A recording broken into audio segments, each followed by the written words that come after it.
Welcome to the Dire Gentleman channel. I'm a friend of Guss Zagarella, and he told me in his last will and testament to pass on this true story of what happened in this video. And I'm Henry Galley's cousin, twice removed, and he wanted me to tell you before he mysteriously disappeared that this is Two Professional Writers, the show where Henry and Guss discuss writing advice. But we're going to pick up where they left off because it's important that this gets out here, because it really happened. Everything you're about to hear is 100% real, and it happened to them, and that's why they're gone, and we had to replace them and seamlessly fit into their lives like nothing happened. If you would like to, memorialize them on the off chance that they're dead, we don't know for sure because they just disappeared, and thankfully they did leave the fully written script for this video.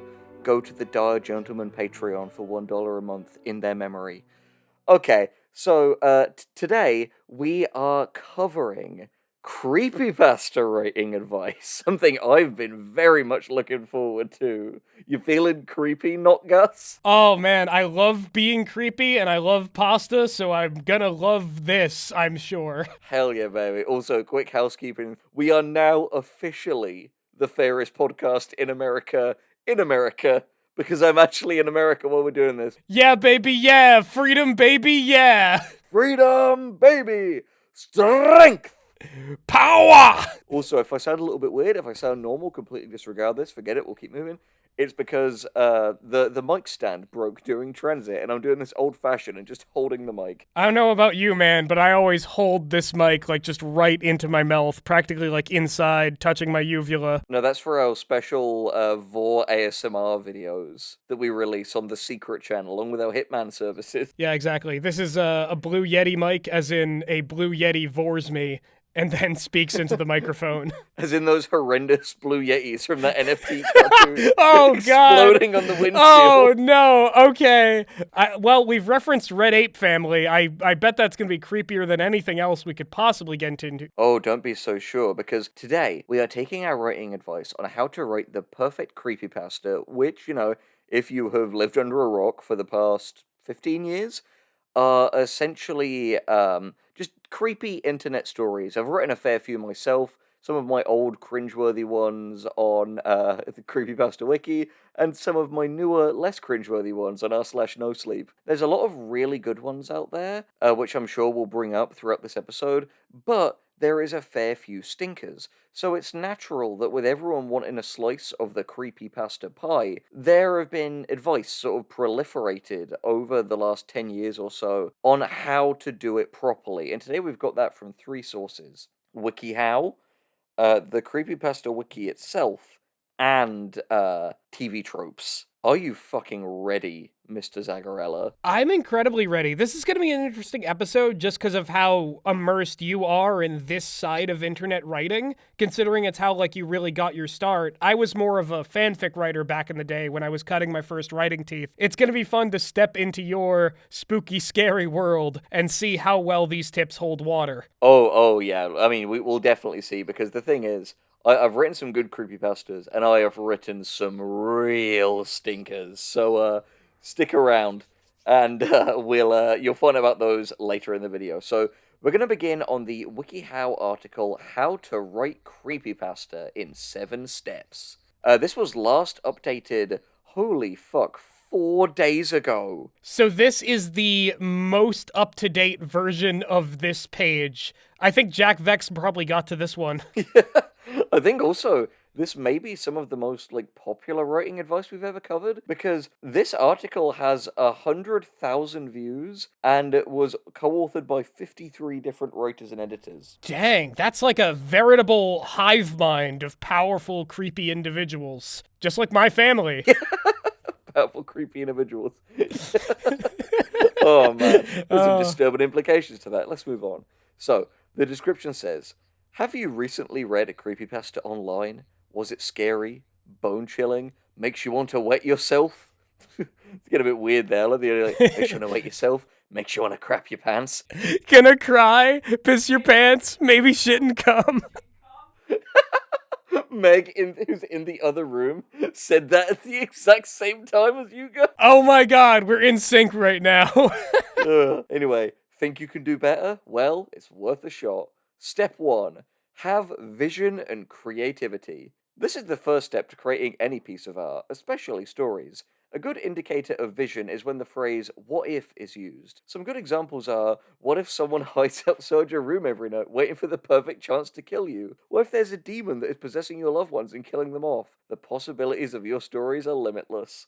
So, Gus, what do you think? I think What If is a great place to start with stories. I mean, that's kind of the main story generator in speculative fiction. It's like the real world, but what if this was the case? Yeah, I completely agree with that and your kind of development of it. Because if you've watched our videos where Gus feeds me a bunch of cute anime titles and I turn them into like creepy horror premise lines, you'll go see that a lot of my creative process is in typically accentuating the scary nature of one or two prominent details and leaving the rest. Because, yeah, what if is great because oftentimes you've got to ask yourself, if you want to come up with a good horror concept, think of this. When you're getting out of bed and you have to walk to the bathroom in the dark and you start to feel nervous, ask yourself, what is it you're imagining in the dark? And that can be a really good pointer because the fact is, the best horror writers are scaredy cats. I'm scared shitless of a number of things, and being good at it, a lot of it is about being in touch with your own sense of fear. Yeah, no, I'd agree with that. And let's see if they agree with it, because step two is know the elements of horror. Think of what scares you and what. That's literally what I was saying. Amazing. Think of what scares you and why it scares you. Being alone, darkness, imminent danger, and things that seem normal but are somewhat off tend to be scary things. Like a woman who can touch you. Yes, like a woman who can touch you, or or just Snooky, or the Octomom. Yeah, not the Octomom. She's got 8 limbs and 8 kids. The Octomom is literally like just the wife of Octodad. Oh my god, no one would ever expect a thing. Yeah, exactly. So, this is just a normal marriage. Anyway, Yeah. it tends to be that it's our natural response to things that could be dangerous, and in parenthesis, about surviving in the wilderness. We are never completely sure if something is hiding in the darkness. Being alone means that you don't have the power of being in numbers to fight predators. Knowing there's imminent danger is a more obvious example, and when you know something is off, you simply can't trust it to be safe. Knowing what scares you and why it does allows you to write a great creepypasta. Admittedly, that's exactly what I said before, so I agree. But I gotta say, isn't it funny how these anonymous WikiHow editors both understand horror better and give way better, concise, actionable advice than published blue check author Chuck Wendig? It's just better advice and it stands on its own. Unless the next tip is also write from things that don't scare you. I think that it's already this list is more promising than anything we got out of Chuck. Do you know what's kind of funny about this, this show we make that's so much about writing and sometimes life advice? Yeah? We don't often talk about the very nature of what makes good advice. And I think this is a really good example of, I think a key thing about good advice is that it is practical and actionable. Yeah, not only that, but I think that you'll get good advice more likely from a collective group of people who are working towards like the same end and want to help do that. Like a great example of like how practical advice can endlessly improve the race towards the same goal is the speedrunning community. You can get really good advice in that, and it just improves upon the same formula until people optimize the best runs of each of these games. Now, that isn't directly writing, but as we can see from like previous episodes of the series, the ones where we cover forums, this one here that was edited by 53 people, usually that's where there's more practical advice because it's multiple people with a vested interest and not like a singular individual trying to kind of express like, well, I do it this way, so if you want to do it like me, then do it this way. Yeah, and I think it's why this show is better just by virtue of having two of us on it, where obviously, while, we've written together, we collaborate on things like our show Less is Morgue, like our independent pilots, like a bunch of stuff on this channel and beyond, but the fact is, we're still different people with different approaches to writing, different media habits, like different in a lot of regards, and it's through that kind of an element of ego which always hampers good advice is removed. Ultimately, we are just kind of the mouthpieces of this advice. We give our own commentary here and there. It's more like between us and the advice, the audience is invited to make their own conclusion. Exactly, and generally the better the advice is, unless it's a more kind of like rare and often unsung piece of advice, the less we'll kind of need to editorialize, because like someone like Lily Orchard or like Chuck Wendig, where it just feels like their advice is both, well, quote unquote advice, is so shaded by A, personal preference, and B, this sense of like kind of egotistical, like pontificating trope. It means that we need to like apply the substance to a much greater degree. Yeah, we kind of have to like fill in all of the cracks in the advice. Exactly. Alright, anyway, on to step 3. We have decide what your creepypasta will be about. An abandoned building? A meme, like Slenderman or Zalk. I am Slenderman! I am Slenderman! If you haven't checked out Trope of Fails, what the fuck are you doing? I think I'll link that in the pinned comment just so people know about that series now. Oh yeah, and if you want us just like reading ourselves for filth constantly and talking about farts way too much, yeah, you're gonna have a really good time with those. What are you talking about, Henry? There's no farts. None of them happened. There are no farts in Ba Sing Se. Anyway, a failed experiment, a ghostly serial killer, a crazy person. There are many great topics for creepypasta, and the possibilities are endless. Can I read myself a filth a little bit here, Gus? Oh, yeah, by all means, man. Expose the filth. So, when I did creepypastas back in the day, this was years and years and years and years ago, I was kind of obsessed with the twist ending. And I think I've told Gus about this before, but probably the two most infamous of my awful twist ending creepypastas was one where the twist was that the narrator was Hitler, but perhaps even more absurd is one where the twist was that the narrator was crystal meth. That's right. Oh my Which I god. imagine now reads like a really corny, like, anti-drug PSA. Yeah, definitely. Oh man. And you know what they say about twist villains? Well, and by they I mean that one YouTuber. And oh man. Shall not be named, so you can always argue in the comments about it.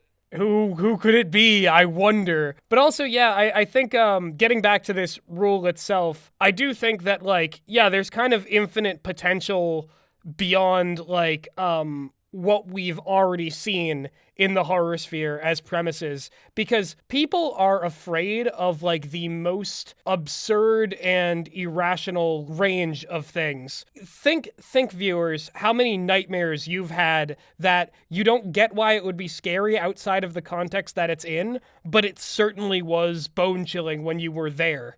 Just like comedy, there is a lot of horror yet to be found in the absurd depths of the human mind. I completely agree. Do you have any, other than the iconic Slenderman one from that video, do you have any weird nightmares you'd like to share?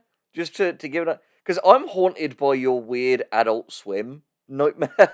Oh, well, buddy, let me just roll out some of the rogues gallery of Guss Zagarella nightmares. The Gus Psychosphere villains. Let's do it. Let's see. Okay, so the first nightmare creature that I remember having, like, way back when I was, like, a really little kid, I think I had just gone to a checkup in a doctor's office, and in the nightmare, one of those, like, anatomy, like those fake plastic skeletons, came alive in a doctor's office and started chasing me with a yo-yo that it was using as, like, a bludgeoning weapon to attack me with. Doing sick yo-yo tricks.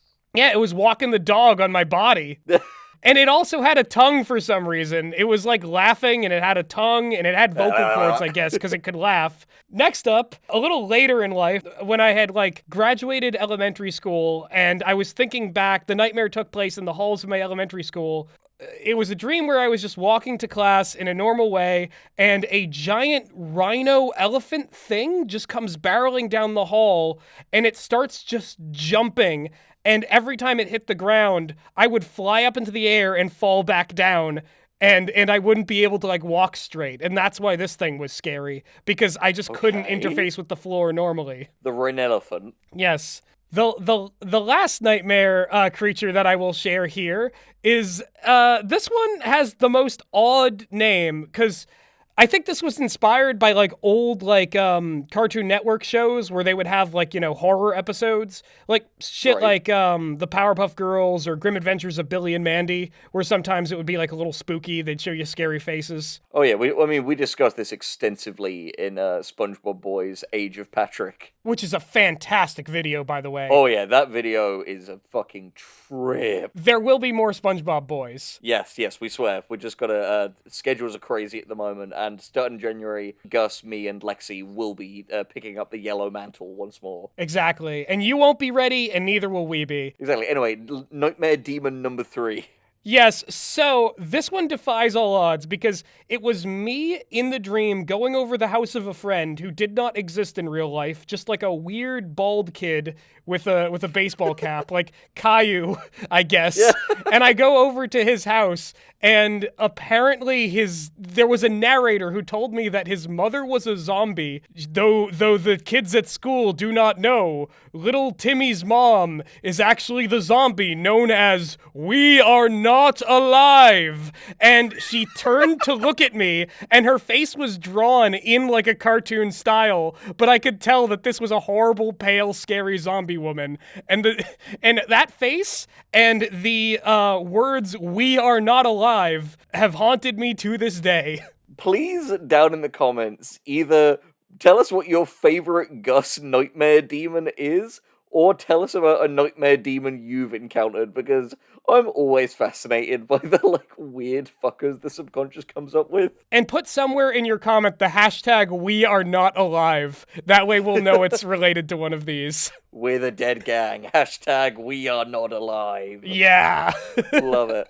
Alright, tip 4 is develop your characters and settings. Remember, this is not a novel, so you don't have to be too in-depth. Yeah, no, that's fair. I would also add to that, like, I think a lot of the more successful creepypastas begin from the idea that it's set in the, like, real world, and then an inexplicable, like, scary thing happens. Like, you don't see a lot of, like, hardcore world building in creepypastas. Now, there are exceptions. There's things like Dogscape that are unsettling in their own way, but for the most part, I think that a lot of horror benefits from having some familiar elements. Yeah, I completely agree, because as we alluded to with our intro, creepypastas are internet folklore. They are kind of modern urban legends, and they're very often contextualized in this kind of friend of a friend, it happened in your town type thing, because I think for a lot of the best ones, they try to evoke a sense of familiarity.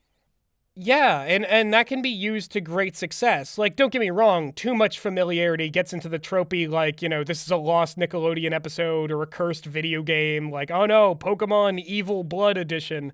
But Yeah. at the same time, a little bit of familiarity can go a long way. It can ground people in, like, thinking that this could happen to them, at least in a suspension of disbelief sense. Yeah, and at the end of the day, there are no types of, like, creepypasta or scary story of a whole, as a whole rather, that can't be made good without the proper execution. Because, like, yes, for example, most Lost episode creepypastas are pretty lame, but Candle Cove, incredibly iconic to the point that it got a fucking TV adaptation in Channel Zero. Video game creepypastas, yep, a lot of them are just kind of lame, but, like, you get, like, your Ben Drowns, your, like, NES Godzilla, more recently, Petscop. Like, all of these are really solid takes on this genre, because at the end of the day, it's just a question of whether you're innovating and doing a great job, rather than just falling back on tropes like hyper-realistic eyes. And I mean, we even parodied this in we have the lost episode of Less is Morgue, which we released as an April Fool's edition, which we'll throw a link to down in the description. Yeah, definitely. And that's the thing. Like, it's like I was saying earlier about speedrunning, you know, the innovation of these different genres, you can always, like, create something that is a standout, even if it is, like, within a specific, like, mold or formula that is common to creepypastas. It's a matter of just kind of knowing your audience, knowing the other sort of things that make up what you're trying to do, exploring similar stories, and then deciding for yourself, like, how you want to break the mold and stand apart. Exactly. Like it is this classic truism just in the creative industry. People want the same but different. You don't ever need to entirely reinvent the wheel. You can, as we say, take it from a place of familiarity, whether that's real life familiarity or fictional familiarity. But I think part of experience is just learning where are the best places to break the rules. But as we've said a million times before, you need to know the rules before you break them. Exactly. And it's fun to learn the rules. Yeah, exactly. It'll make you a better writer to know the rules. There's this really great YouTube channel called Character Design Forge that is definitely worth checking out because he said in one of his videos, stylization is doing something wrong on purpose, and you are never going to know how to properly do that until you learn how to just do it right first. Exactly. Exactly. Strive to learn as much as you possibly can before you do anything. Exactly. It's fun to learn the more you know. Ha ha ha. Tip 5. Start writing the plot. For creepypasta, a first person narrative is usually the most effective. How will it begin? A dark, tall man lurking in the woods? A series of entries from a failed government project? A person going and purchasing a demonic doll that happens to like mutilating children?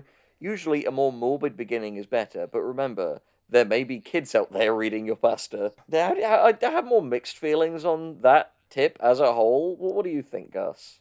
Well, I think that it is kind of a sad reality of creepypastas that they are going to be aimed at a smaller audience. So I do get the advice of, well, don't fucking like rock their souls into oblivion with the most like graphic, disturbing like depravity of the human soul. At the same time, I also think like don't really hold back how strange or interesting you're willing to go. And there are ways of doing like, profound scares that can be educational or constructive for young minds rather than just traumatizing. Yeah, I completely agree because it's always been a part of my philosophy that in horror writing, being good at it is just as much about knowing when to pull a punch than throw the kitchen sink in.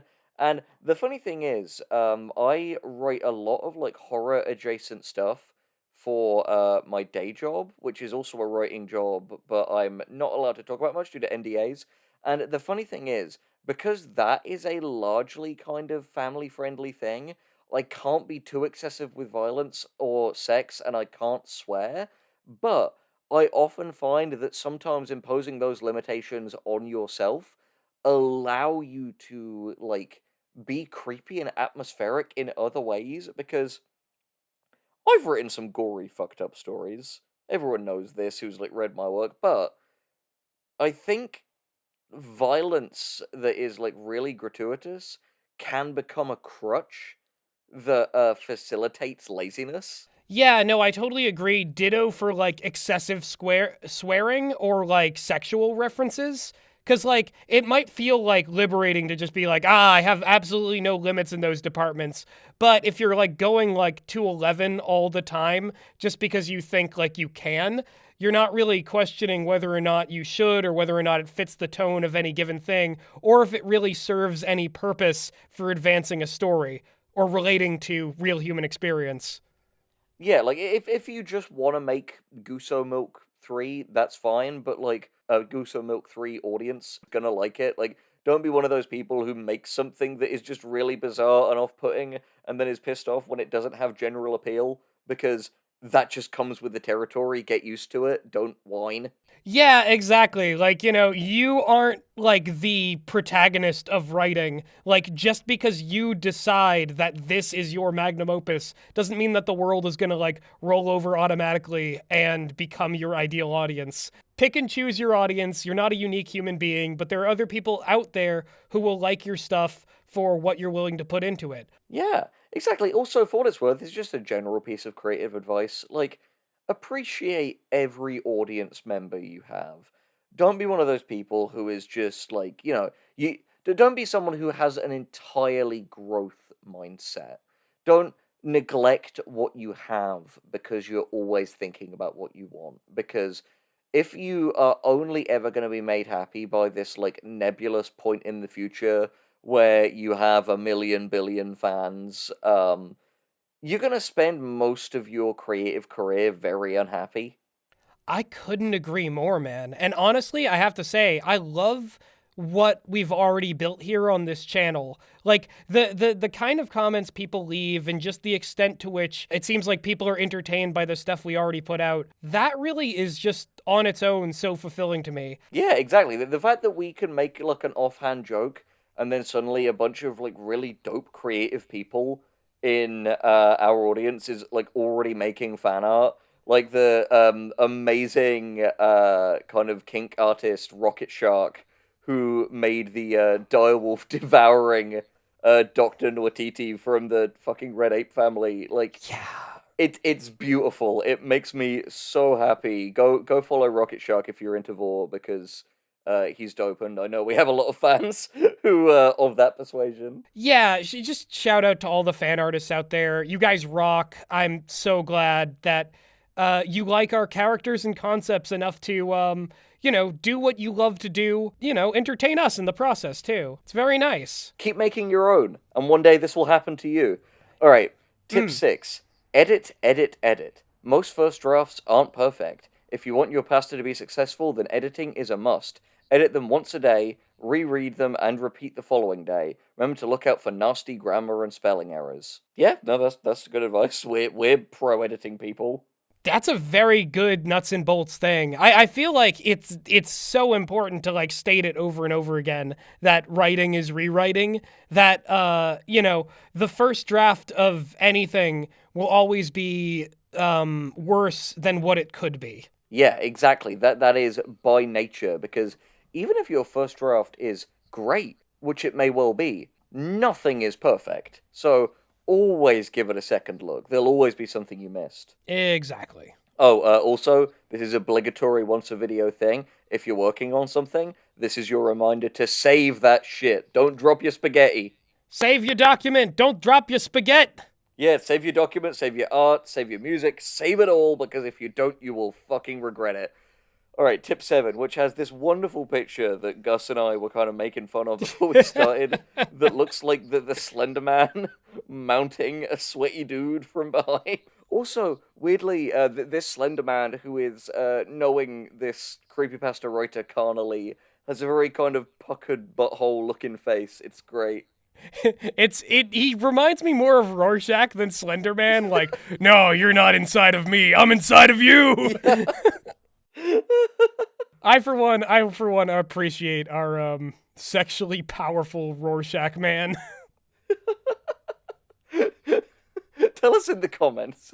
Would you know Rorschach carnally? I want to know. Woo! Or would you make all those like ink blots on his face just like turn into the word awooga upon seeing? Oh man. So tip 7 is publish it, whether on your website, another website, or even a creepypasta wiki. Well, that one seems weirdly obvious. It's legitimately one of my favorite tips on this whole thing because I cannot express how fucking important it is to actually publicly release your work. No, literally, what is it all for if you never, like, put it before an audience? Yeah, like, if you want to write purely for yourself and you are comfortable with that, awesome. Live your truth, that's fine by us. But if you ever want to go pro, no one goes pro in the dark. You're not fucking Bane. You're gonna need to release your stuff where people can see it, start seeing what audience responds to, take critical feedback, build a name for yourself. Because there are platforms like this all over. For example, the Creepypasta Wiki and r/no sleep if you write creepypastas. Read the specific rules of the websites, but like, there is no harm in releasing your shit publicly because no one is gonna steal your ideas. It doesn't happen in real life. It is a pervasive myth, but yeah, maybe someone could do a similar idea to you. But as we said in our 50 writing tips video, which I really recommend you go check out, sure, people can do a similar idea to you, but nobody can take your voice. Exactly. And chances are, you're doing something that's also similar to something that someone else did at some point in the past, because no human being is completely original. Like, no story can be completely original because it spawns from the human mind. So stop being so precious. And also, if you wanted to write for yourself and just never release it, you have no incentive to make it good. All you have to do is just, like, kind of, Enjoy it. yeah, enjoy a parade of your favorite things. Like, you don't have to worry or stress about it as a writer. You don't even have to write it down. In fact, you could just kind of enjoy the room full of balls for yourself. You can have an extra 15 minutes in the ballroom. Every time I remember the Dashcon ball pit, a part of me dies and turns into a ball and adds to the pit. Yes. Oh my fucking god. Okay, so now we are onto a section called Community Q&A, which is followed by tips and then warnings. I gotta say, I love WikiHow. It is a delightfully strange place. It is. I love the graphical design, as people have been seeing throughout this whole thing. The graphical design, which is clearly their passion. Community Q&A. Question number 1. What are some of the biggest cliches found in popular creepypasta? Before we go in, how many can you think of, Gus? Hyper-realistic eyes, the photo-negative anything, the this happened to a cousin of mine, the sexy psycho, like twink OC. Yep, psycho twink boys, of course. Photographs or videos or media that does, like, irreparable psychic harm. Nickelodeon. Disney. Experiments of any kind, sleep or otherwise. Yes, rituals. Yeah, the devil. Oh, the good old devil. The little devil. No, not little devil. Please sign up to the Patreon. Only $1 a month. Loads of exclusive hour-long content, including me, Gus, and Meg talking about nothing but trouble. A Dan Aykroyd movie that, like repeating it back sounds like a lost movie creepypasta. You're wrong. All we do on the Patreon is talk about our favorite cereal. So the idea, I went on the Die Gentleman Patreon, and when I clicked on the videos, it was only stat. It was only audio of eye blood. Yeah, it was only gamer farts. That's where we're keeping them all. You won't find any of them on the main channel. Sign up to the Patreon and get hours of gamer farts delivered directly to your ear. Only farts. What an interesting business model. Oh my god, if we said, hey, there's like audio of Direwolf farting, we immediately get like a 10 grand Patreon. Oh lord, oh god, that's too much power. We make so much You're money. playing with fire. I'm not touching that. Alright, so their answer was bleeding. Admittedly, I feel like if people are like dying in your story, you maybe won't be able to avoid bleeding. But yeah, using it excessively and it might come off as a bit corny. Anyway, bleeding, blood red or pitch black eyes are very cliche, as are the numbers 13 and 666. Pointless violence, excessive gore, and phrases such as, I don't have much time to write this, or I'm going to die soon, are also common cliches. Yeah. You want to avoid the, like, I am going to die soon, and that's why I'm spending my last hours typing in detail this, like, whimsical prose story that has every single thing I was doing. It's funny because that so predates creepypasta as well. As far back as like Lovecraft in like the early 20th century, you'd get like, oh, the beast is at my door. Like it's gonna kill me. I need to recount this quickly.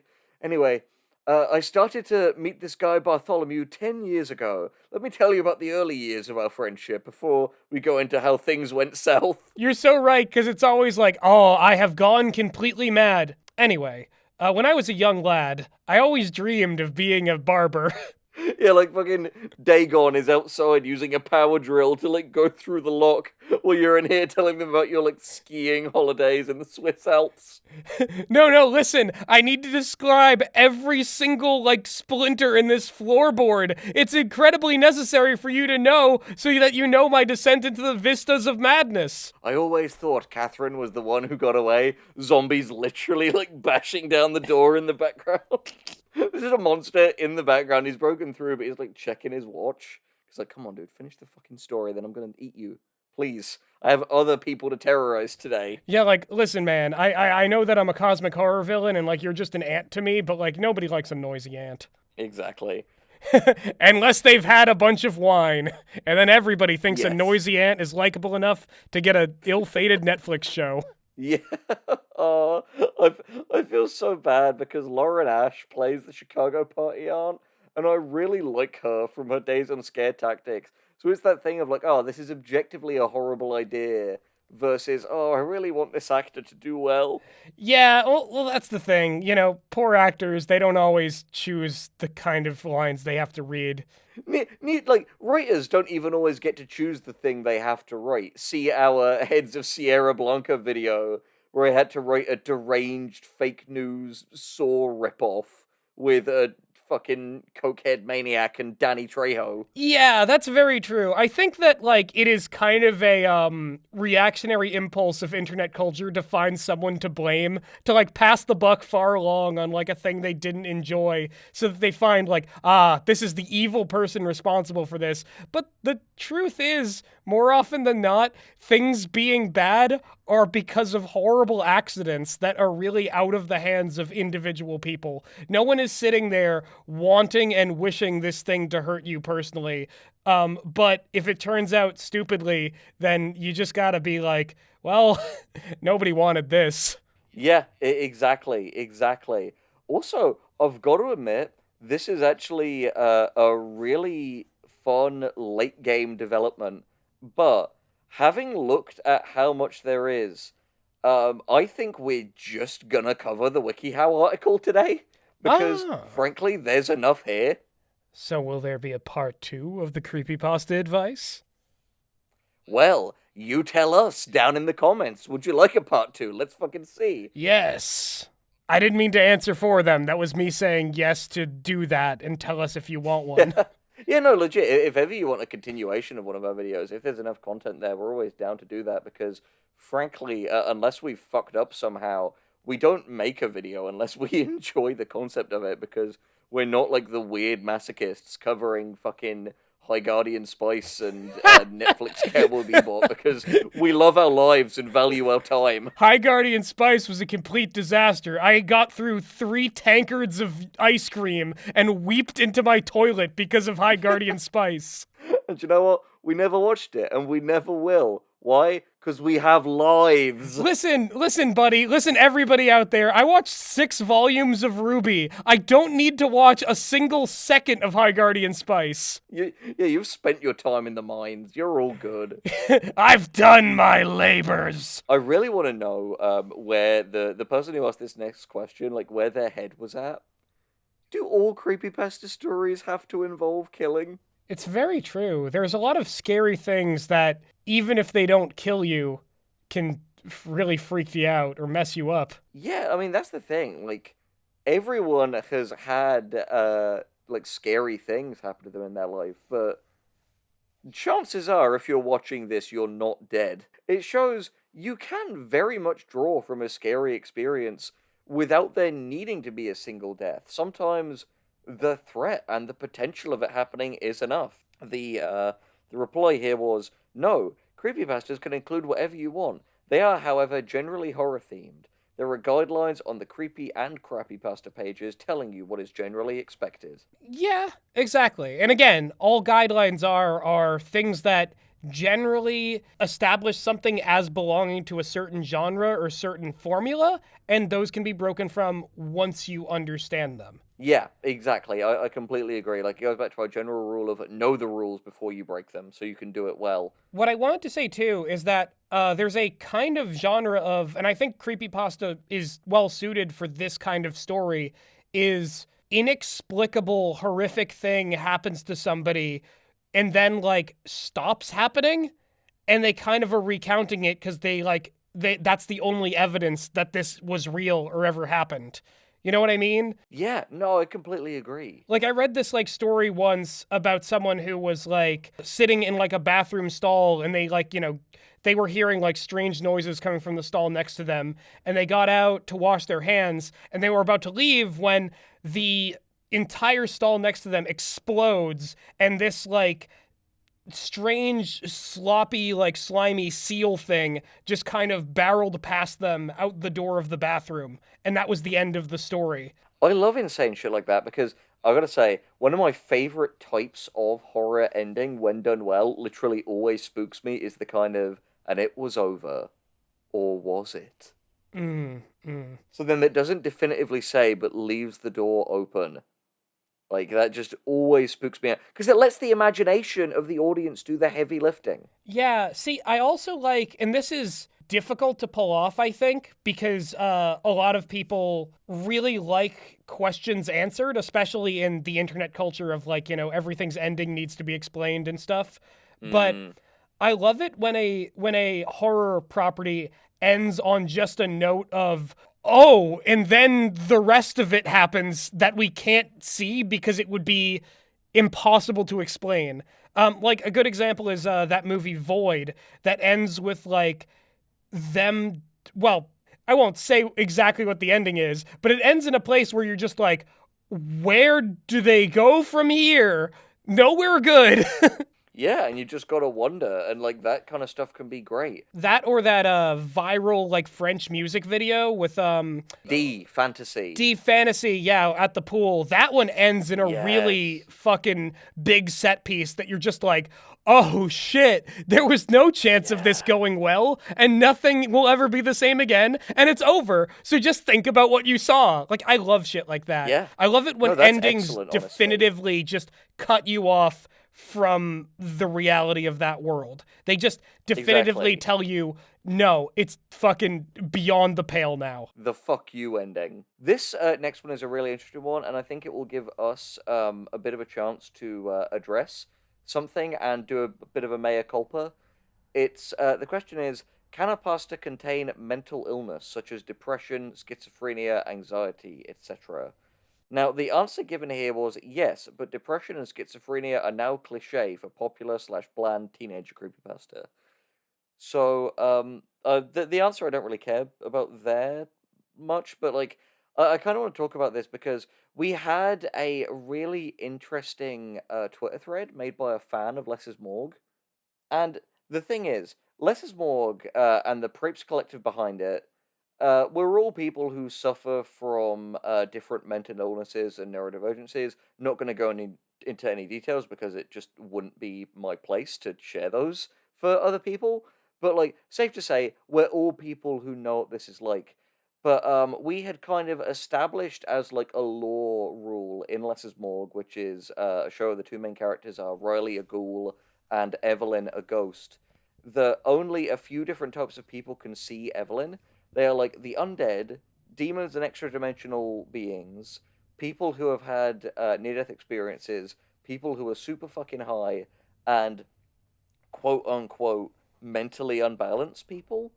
And someone who was a fan of the show, and a wonderful fan, by the way, who, in pointing these things out, was clearly trying to make the show be its best self, pointed out a lot of the people who have seen Evelyn under the mentally unbalanced clause are were like kind of shitty, violent people a lot of the time, and it made us do some reflection on how unintentionally we'd played into some ableist tropes there. And the thing too was we literally were just thinking of like the utility of having these characters be able to see Evelyn so that she could participate in dialogue, but far from like, making any of these people traceable to like real world illnesses. We didn't like diagnose any of these characters with anything, but we gave them generic murderer personalities and equated that with mental instability, which is never fun, never good, and deeply untrue and rooted in harmful stereotypes. Yeah, exactly. And while obviously we didn't do that from a place of malice, something that is super important to acknowledge for personal growth in treating your own mistakes and the mistakes of others is you don't need to be malicious to still do kind of a shitty thing. And that's something where we'd realize we'd made a genuine mistake there. And we tell you this because we think it's really important to create a culture of people who aren't ashamed to admit their mistakes and resolve to work on them moving forward. Because it doesn't make you a bad person. What would make you a bad person is realizing this, then doubling down. Yeah, exactly. And to tie that back to this tip that we were addressing within the context of depression, schizophrenia, never include any element in a story that a real person's experience could translate to unless you're willing to depict an authentic version of that real experience. If you're just adding it in because it's a thing that you could do, but you don't really want to like grapple with the reality of a character being similar to someone who would have this in the real world, then don't include the element flat out. Precisely. Everything matters. Put proper thought into things, and especially, as Gus said, give genuine weight when you are representing something that could be a very traumatic experience for a real-life audience member. Because at the end of the day, it's great to scare people when you're writing horror stories, but, like, you don't want to activate people's PTSD. Like, that's just not cool to do. Yeah, and frankly, you know, that is...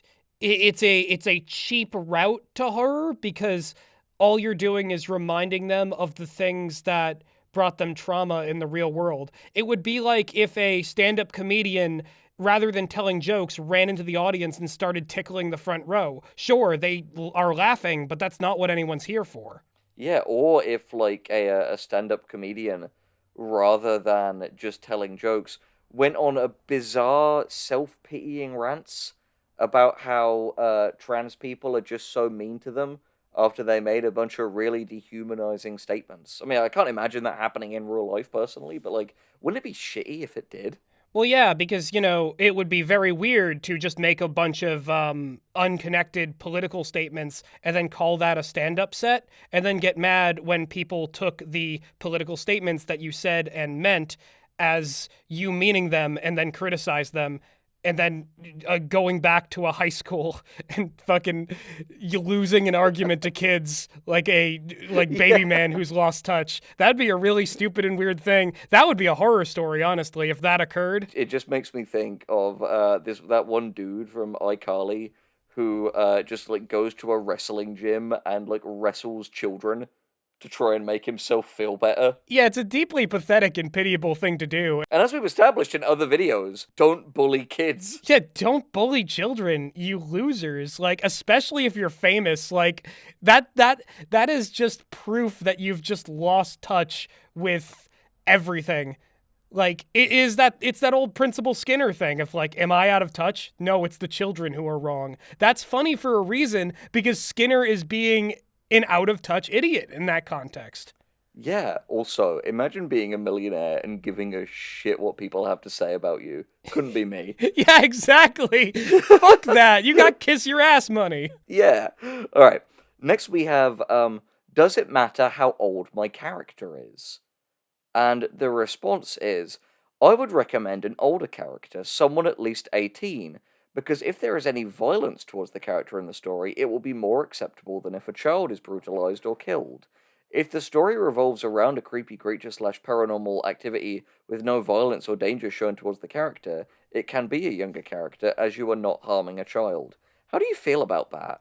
Well, I'm going to actually give like an example from my own writing, or storytelling rather, because it's not a story I wrote, but it's an excerpt from my D&D campaign. In Pathfinder, which is based on the same like D20 open source rules as like the 3rd edition of D&D. There's a monster in it called the Krampus, which is based on like the old legend of the Shadow of St. Nicholas, this evil creature who punishes wicked children on the holidays. And I was running a scenario in which the characters were trying to storm this palace, and Krampus showed up, and one of his abilities regresses people into children so that he can punish them. Now, we can go into whether or not that is problematic or not. I didn't choose that. That's a Pathfinder specific thing. That. But the thing is, do they wear diapers? All right, enough. We're not going there. Just let me finish the story. God damn it. Please continue.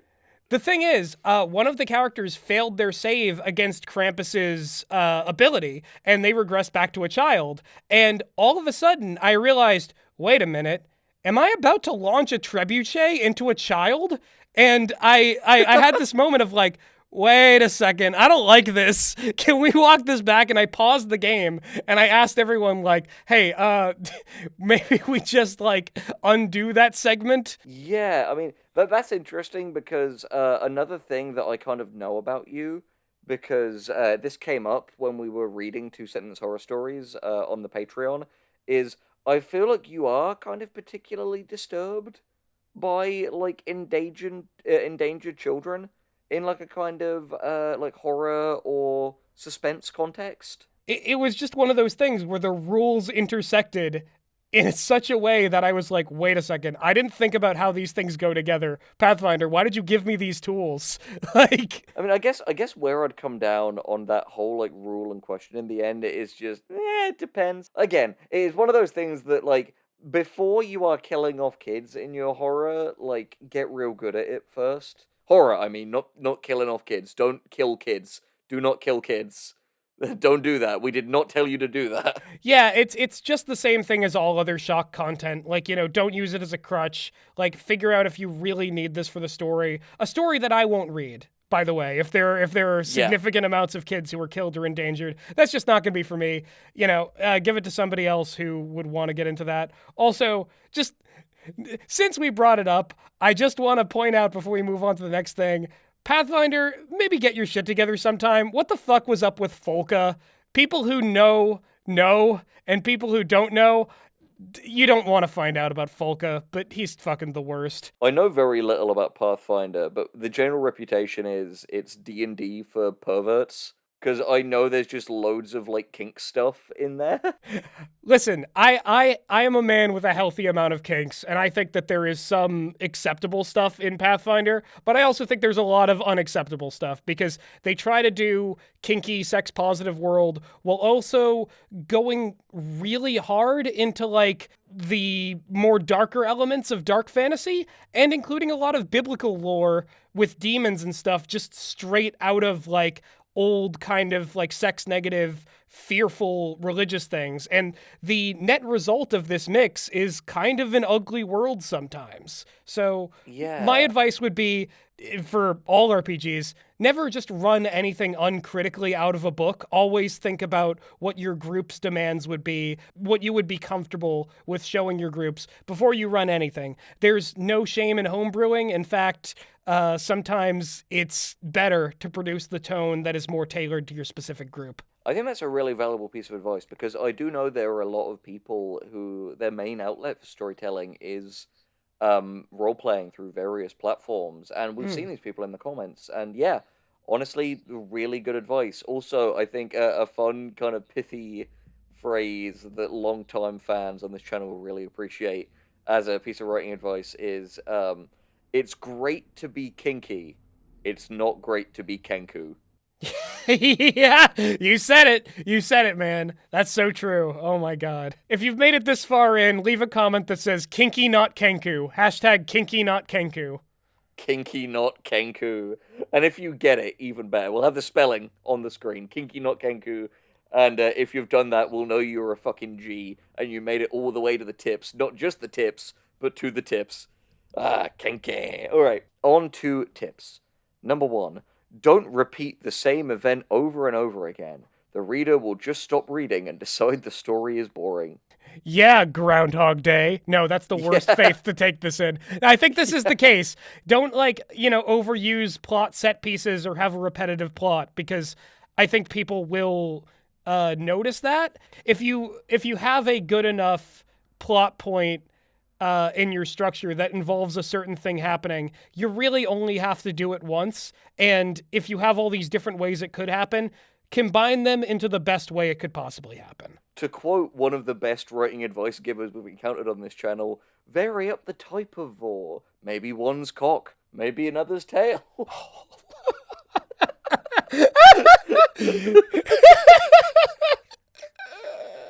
It's true, if though. If you haven't, Please go and check out our Vor writing advice video. That is one of the funniest ones we've ever done and had legitimately good advice.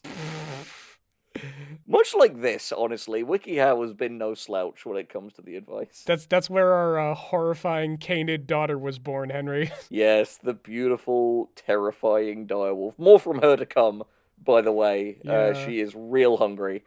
Alright, so, next tip is make sure you handle serious subjects like rape, murder, and violence against minors and/or animals with maturity and respect. Otherwise, the reader will notice very quickly that you are merely trying to shock the audience. You could also offend a large majority of readers with this insensitivity. Remember, it's not about censoring yourself, it's about having respect for other people's views. Yeah, that's basically what we said earlier, isn't it? Yeah, no, exactly. And again, like, you know, if someone's response to this is like, oh, what, you're not going to read my thing because it's unpleasant to you? It's like, well, yeah, that's not your audience, man. Like, yeah, that's how fiction works. Like, buddy. you wrote it in such a way that it was unappealing to them. Do you go out of your way to watch things that are unappealing? Are you one of the fucking chuckleheads who is watching High Guardian Spice, despite the fact that you don't want to? Like, not everyone's like that. Sometimes people just want to enjoy their lives, and they make choices to maximize their own happiness. And I think that's beautiful. And I think it's probably a better use of your time, too. Mr. Strawman. Mr. Strawman? Mr. Slenderman? Yes. Next we have, don't go in too much depth into small details, such as saying hyper-realistic blood. Never say hyper-realistic again, honestly. But if it's a detail that is really consequential to the plot, don't be afraid to lavish a bit more, like, description on it, as long as you're not, you know, totally purple prose. Exactly. You can unpack your adjectives sometimes. Just pick newer ones. Yeah, exactly. At the end of the day, one really well-chosen adjective can be worth 3 or 4 much more clumsy and general ones. Absolutely. Alright, next we have, be open to criticism. If you do not take suggestions, your pasta may not be as popular as it could have been. Remember that it's not what you want, it's what they want. I agree with the first half, but as to the latter half, I'd say, it's a mix of both, ideally. Yeah, definitely. And, like, also, like, you know, there's a lot of different theys. There's not just you and then all of the they in the entire world. Unless you have, like, they-them pronouns, then it could just be you. Oh, yeah, exactly. If you're writing for yourself and you have they-them pronouns, then yes, it is for they, and it's also for you. Then you are the they. Yeah. But yeah, no, I think that's true. Like, it is just really important to be open to criticism at the end of the day, because, yeah, not that you have to just, like, you know, you can be critical of the criticism you receive, but, like, give it all a fair shake if it's in good faith. Yeah, exactly. Like, there's unhelpful criticism, but, honestly, that just really mostly depends on the kind of circles you run in. Like, chances are, if you're in some kind of, like, writing workshop setting or a writing forum, those people have the best interest of your story at heart. Whereas, like, random people, like, you know, leaving comments on, like, a website or something, they might not necessarily. Like, I wouldn't say Reddit threads on every subreddit would be the best place to get advice. Yeah, especially if the fucking anti-evil team takes your story down. I'm never gonna be over that, fuckers. Hashtag Team Evil, join the movement. Team Evil forever! We need to take down the anti-evil team so we can have fun being evil together. Exactly! We just become a pair of, like, weird goblins from, like, a 90s children's cartoon. Become? I love sandworm condos. I love sandworm condos! Oh, it's so good. Make sure what you write isn't immature and make sure it makes sense. I mean, yeah, I guess. Well, yeah, okay. The thing is, I get what they're saying, but this is also a tip that's just being like, listen, just make sure your stuff is good and not dumb as shit. Fuck. It's just me, or are the actual, like, the tips section? Because I think anyone can submit these. These are vastly worse than the rest of the article. Yeah, I think so. But here's the thing. The article itself did such a great job that this is really just like, yeah, you know, I could get rice crackers with this soup, but the soup's what I'm here for. Yeah. As we have, make your story subtle. Don't overdo the plot. Also, try not to create a Mary Sue character if female. Jesus Christ. But please create a Mary Sue character if male. Like, What? every part of that just got like. For a start, what does "don't overdo the plot" mean? Yeah, what does that mean? And keep it subtle. I'm sorry. No, this is literally a straw man. This is like the man. You've heard of the Man of Steel? This is the Man of Straw. Like, this person is so many stereotypes rolled into one that it kind of seems impossible to believe that anyone would that this would still be up here. That's fucking wild. Also, next is don't overuse plots like a lost Pokemon game. I mean, we said that earlier, and it's true. Like, Yeah. but Pokemon creepypastas are you got to do something special with that if you're gonna do it at all. Maybe not a game, maybe a cursed like toy or something, or maybe just avoid Pokemon altogether. The thing is, much like in the Joss Whedon one, I want you to hold don't overuse plots in your mind, okay? Just hold the fact that this is a tip on this list of tips in your mind, right? So next we have, be careful not to use too many cliches. For example, cramming the word blood into your story for shock value over and over again. Blood, blood, blood, blood, blood. Blood, blood, Too blood, many blood. cliches. Henry, do you want to read my new feature-length screenplay? It's called Blood of the Blood Blood, and it stars Blood and his friends Blood and Blood as they take on the evil Blood. It's just remember the day of all the blood? It's just that. God, that was fucking iconic. Anyway, too many cliches can turn your creepypasta into a laugh fest. Welcome to the Blood Room. Welcome to the Blood Room. Welcome to the internet. Have a look around. Blood, blood, blood, blood, blood, blood, blood, blood, Blood, blood, blood, blood, blood. Wait, no, last comment prompt of the video. See how many times you can force the word blood into a comment. Yeah, please. I want to see how much blood can be in a comment before YouTube takes it down. Put the word blood in your comment so many times that it just scares the piss out of me and Gus. It scares the blood out of us. Oh man, the story scared the blood out of me. Oh, I really man. need a transfusion now. Oh, geez, if you could scare the blood out of somebody, you'd be invincible. You could scare anyone to death. Yeah, literally scare me to death. You scare them so hard, they just get Ebola. You scared me so hard I got Ebola. I was Eboled over. That's how you know you've written a really great horror story, when it fucking induces Ebola in people. I was watching a Dire Gentleman video, and Henry and Gus started talking about blood, and then I got Ebola. If that happens to you, I think you do have grounds to sue us. Please, if you get Ebola from this video, we'll pay your hospital bills. Yeah. You have to prove it was the video that got you Ebola, though, and you didn't have pre-existing Ebola. Yeah, exactly. Don't try to pass off any pre-existing Ebola on us. We'll know. That's not covered under Obamacare.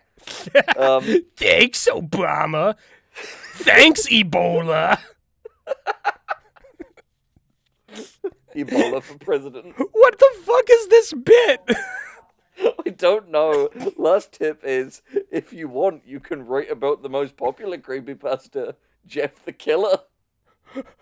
Is that why you told me to remember don't overuse plots? Yeah, when the last tip is just, you could write about the most popular creepypasta, Jeff the Killer. Did Jeff the Killer write this? Write it about me, the most popular one. He has the biggest dick, too, and he's handsome and smart and charming. And he says, go to sleep with me if you're a sexy woman. Jeremy the Killer. Jeremy the Fragrance. He just bursts into your house and goes, power, stab. Yeah, power. Go to sleep with me, woman. I love the knife. I want to kill people. Jeffrey Fragrance. Jeffrey Fragrance. Jeffrey Fragrance. Congratulations. Oh, God. To end this fucking cavalcade of creepypasta madness, we've got the single warning, which is, remember that if you post it on a wiki, other people may make improvements to it. Not all of these, quote, improvements, end quote, will be good, so you may want to check on it occasionally to see if there has been vandalism, spam, or simply just bad editing. That feels like it's personal. Yeah, that definitely feels like it's personal. Like, listen, if it becomes a repostable story, it becomes part of the community, then at a certain point, multiple versions are going to exist, just like oral tradition, just like all mythology, just like legends. When you make something open source, that's what's going to happen. If you don't like it, publish it and get it copyright. Like, I don't know what else to tell you. That was the WikiHow Creepypasta guide. I gotta say, I had a great fucking time with this one. Dude, I'm like chuckling. I look like the Russian sleep experiment now. I'm just like, we're both sitting here like a pair of smile dogs. Yeah. Oh my God, I'm smiling, dog. We hope this video didn't make you go to sleep. Yeah, exactly. If you want a part 2 where we look into the advice on other websites, let us know down in the comment, because honestly, I'd be happy to do more of this, but I just want to know that the interest is there before we commit to anything like that. So, yeah, make yourself heard. Definitely. Don't worry your hyper-realistic eyes or hyper-realistic ears, because there will be more Dire Gentleman content coming at you. More Two Professional Writers. Lots more stuff coming soon. Yeah, baby, yeah! And we'll see you in the near future.